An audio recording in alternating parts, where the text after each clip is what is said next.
הלו, תרים את הקקי שלך. אבל זה פח פה. מה, אני לא יודע שזה פח? אני יושב פה. וחוץ מזה פספסת פה, אתה רואה? הלו, שכחת אותי פה, מה נסגר? קח אותי. השקית שלי מלאה, אין לי מקום. תאסוף אותי נו, בחייך, ליאור. תרים, זה מסריח. טוב, בוא.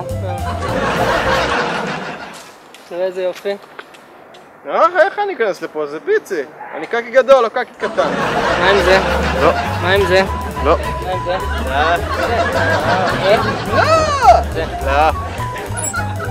לא. יאללה, כנס לפח כבר. לאן הבאת אותי? אני כנראה אזרוק אותך לים. מה, זה נורמלי? אני יכול להיסחף באיזה מדינת אויב. אני קקי יהודי. אז מה אתה רוצה שאני אעשה? נו ליאור, עד שנמצא מקום שלי, בחייאת. לא, אתה לא יכול לגור אצלי, אתה קקי.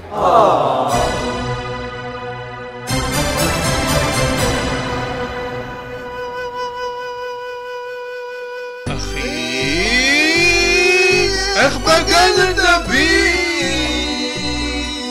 עזבת אותי, איך דקרת אותי, אחי, לא אסלח לך לעולמים, אזכור את זה שנים, גנבת לי את כל הימים. תן את הכסף! מה, למה? תן את הכסף, זה שוד, יא חתיכת חרא! מישהו אמר פה, חרא!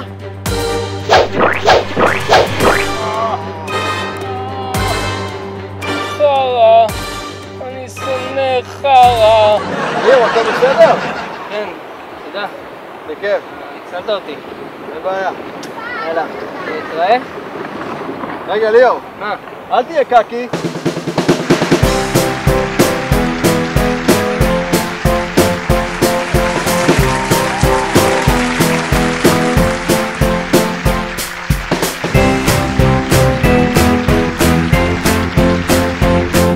مبروك